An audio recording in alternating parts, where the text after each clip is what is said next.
Mas não há uma discussão abstrata, privatiza ou não privatiza, é bom ou é mal, eu digo, depende. Em certas circunstâncias sim, em outras não. Presidente, um personagem central na época das privatizações é o banqueiro Daniel Dantas, do Opportunity, que comprou algumas empresas, né? E existe uma crença, assim, de que a história da privatização não foi ainda totalmente contada, que só daqui a não sei quantos anos talvez a gente saiba o que aconteceu exatamente naquele processo. Então, eu queria fazer uma pergunta que é a seguinte: qual era a sua relação com o banqueiro Daniel Dantas? Quantas vezes o senhor teve com ele? E existe um encontro, que acho que até o senhor já falou sobre ele, mas acho que o senhor poderia falar aqui de novo, que ele foi, certa vez, ao Palácio falar com o senhor, pediu a demissão da Previ, o senhor o atendeu, demitiu toda a Previ, para que ele... Então, eu queria que o senhor falasse um pouco sobre qual foi a influência dele no seu governo. Lugar, a privatização era feita, nas telefônicas, no caso, com leilão público, com avaliação pública, e as propostas eram feitas no envelope, que ninguém sabia, que se abria na hora. Foi absolutamente limpa, transparente. O Daniel Dantas participou de uma pequena fração da privatização de uma telefônica. Não teve nenhuma importância maior. Aliás, ele está agora, com o apoio do governo, resolvendo essa questão e vendendo aquela parte que ele tinha, que ele comprou depois. Eu não vou entrar em detalhes, mas foi muito marginal a participação efetiva do... E ele era ligado ao Citigroup. Era um fundo muito importante de investimento. Bom, eu não o conhecia nessa época da privatização propriamente dita. Bom, mais tarde essa questão, imagina se eu podia admitir a direção da Previ. É só quem não conhece o que é a Previ. É impossível, a Previ é eleita pelos funcionários. E nós, no meu tempo, demos uma maioria, até porque a direção passou a ser controlada praticamente pela Previ. Isso é pura fantasia. Não existia. A Previ era composta de diretores eleitos, dos funcionários, e indicados pelo próprio governo, pelo Banco do Brasil.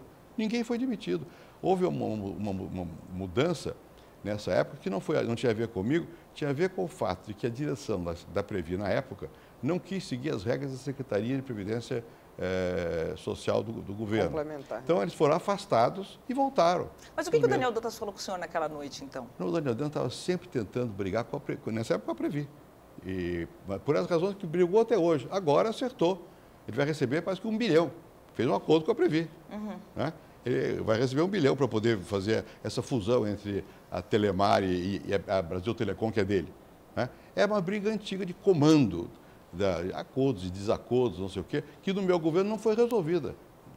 Passou e estourou no governo Lula. Disse que tinha um lado que era do Guxiquem, outro lado que era não sei quem, não sei se é verdade ou não. Mas não foi comigo, foi com o governo Lula. Mas efetivamente, quer dizer, ele só conseguiu tornar-se um parceiro, um player das privatizações graças aos fundos de pensão. Não, né? mas não, isso não foi ele, não. Aí você está enganado. Foram todos. Todos. E por quê? Porque os fundos de pensão tinham interesse em participar, porque eles tinham já ações das empresas. Eles valorizaram muito o seu fundo. Então, eles entraram em todas, inclusive com o Daniel Dantas. Mas presidente, na época, desculpe interromper, o grampo, que foi feito até de forma ilegal, que até o senhor foi grampeado de forma ilegal naquele momento. Daniel Dantas, do Sim, eles tinham uma interferência do presidente do BNDES de então, Luiz Carlos Mendonça de Barros, para fazer os italianos, Pércio Arida, que trabalhava no Opportunity, na sala dele. É outra coisa, é outra questão, contra, na verdade. É o seguinte, quando houve a privatização, eu vou ter que explicar, porque senão fica no ar, fica mal entendido. É o seguinte, quem se concorresse para um setor do Brasil não podia concorrer para o outro, se ganhasse a competição, porque nós queríamos competição. Dividimos o Brasil em quatro blocos. Bom, e primeiro que foi privatizado, eu acho que foi, não me lembro, acho que foi São Paulo. Em São Paulo, a Telefônica da Espanha deu um lance muito grande, altíssimo, pagou muito, e ganhou São Paulo. E as pessoas achavam que, imaginavam, mas tanto faz, que não fosse assim. Né? Bem, que fossem os italianos ou não sei quem. Nessa época, o Daniel Dantas estava associado, eu creio que aos italianos. Aos italianos. E ganharam o Sul. Queriam ganhar São Paulo e acabaram... No Sul. E quando eles ganharam o Sul, o que aconteceu? Quando chegou a vez do Rio de Janeiro, da Telemar, nem os espanhóis, nem os italianos podiam concorrer. Então, o grupo que se montou para concorrer, a Telemar, ganhou, e ganhou com aposta pequena, com diferença de ágio pequeno, porque ganhou. Bom, a reação que houve foi dizer, poxa, mas ganharam um susto de alguém que disse, ganharam, porque foi da regra do jogo. Alguém do BNDES se assustou. Luiz Carlos Mendonça. Mas não foi o Luiz Carlos, acho que foi o André, não me lembro. Bem, qual era a discussão do grampo? Era outra coisa. O grampo era uma briga comercial, eu não posso dar detalhes, não sei quem fez o grampo, tem horror de grampos, em que se dizia que era necessário criar mais competidores. Então, que a posição do governo era de que era necessário que o Banco do Brasil desse aval para novos competidores. Aval, o jeito dá, recebe o dinheiro e tal. E eles deram aval e perderam. Era uma coisa nosso objetivo do governo era ter mais competidor para quê? Para aumentar o valor do que ia para o Tesouro. E isso foi transformado em, como sempre, falou não sei o que lá, não houve manipulação nenhuma. Houve apenas uma orientação do governo de que quantos mais competidores, melhor. E o Banco do Brasil ajudou a montar, com a Previ, e não só a Previ, FUNCEF e tudo mais, vários competidores. Uma coisa absolutamente limpa, transparente. Quanto mais se escreva a história da privatização, melhor é. Porque vai ver que foi uma privatização absolutamente transparente. Bom, nós vamos fazer agora um breve intervalo. Voltaremos daqui a pouco com o ex-presidente Fernando Henrique Cardoso aqui no 3-1. Olá, estamos de volta com o 3-1. Nosso convidado de hoje, o ex-presidente Fernando Henrique Cardoso. Participam dessa conversa a jornalista Tereza Cruvinel, da TV Brasil, e a jornalista Mônica Bergamo, colunista da Folha de São Paulo. Temos uma pergunta do telespectador, mais uma. O PSDB está dividido entre duas forças, a força que está apoiando Aécio Neves e a força que está apoiando José Serra. O senhor, Fernando Henrique, vai apoiar o Aécio ou o Serra? Você vê que é muita força, não precisa dar minha força para mais nada, já tem tanta força sobrando aí. Eu vou apoiar a junção dessas forças, que pode ser em torno de um ou de outro. Temos que ver mais adiante qual é o que tem mais consistência, capacidade de, naquele momento, juntar forças políticas do Brasil. Esse terá o meu apoio.